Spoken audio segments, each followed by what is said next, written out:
Hello, hello, YouTube friends. 125 rods. Check this out. The end of an adventure, a journey. All right. Now, let's see if I can pause this. Okay, guys, 125 rods here. And um, this is the final on my Red Baron. Okay, this has been a journey for me. I remember this model when I was a kid, and I don't recall ever building it, but it was very popular and it was one that I wanted. And so here it is.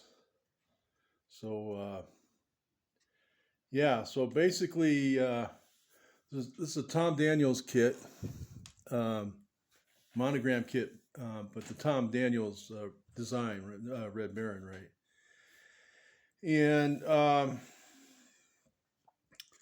originally, I guess how it goes is I believe it was a six-cylinder aircraft, like a Mercedes engine, I want to say, or something like that.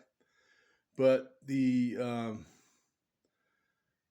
aircraft six-cylinder engine, when the guys that made it put the car together, um, said that that engine would be way too long for the front end, right? So they hemmed and hawed and said, "Well, what the hell are we going to do?" And I believe they found this Pontiac, six-cylinder Pontiac, right?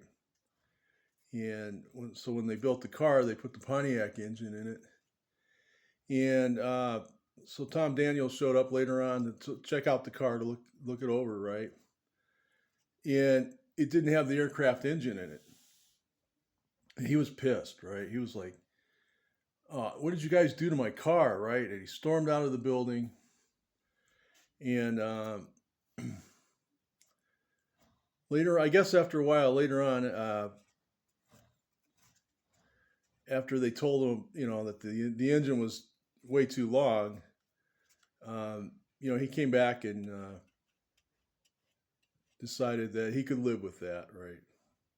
So this is the engine they put in it. Um,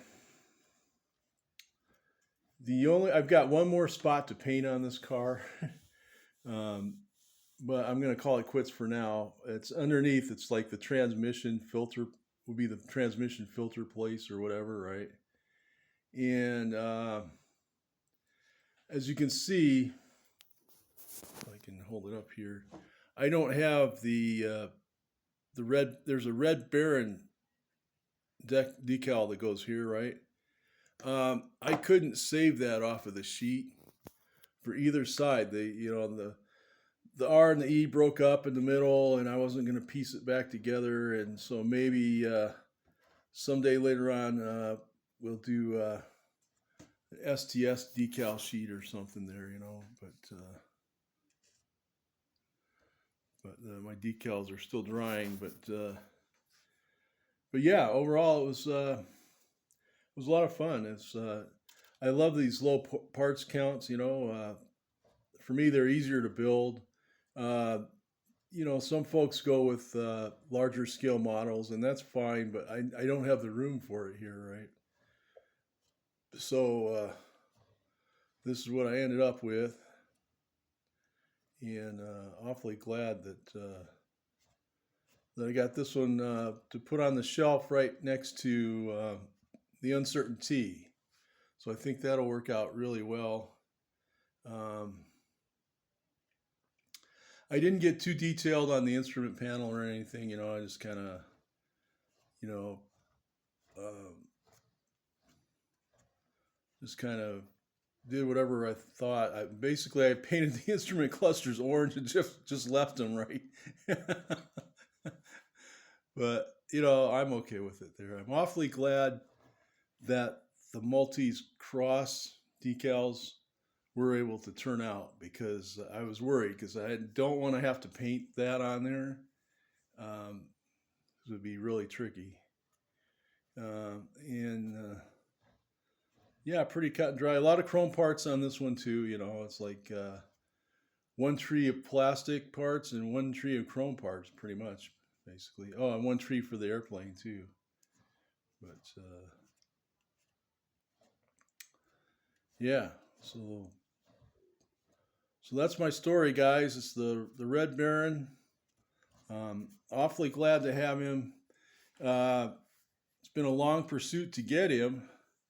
In I don't know why a lot of guys don't show their Red Baron models, but you know it's not everybody's into the show cars. You know, and maybe people change over time and get into drag cars instead or something, right? So, and that's okay. That's cool too.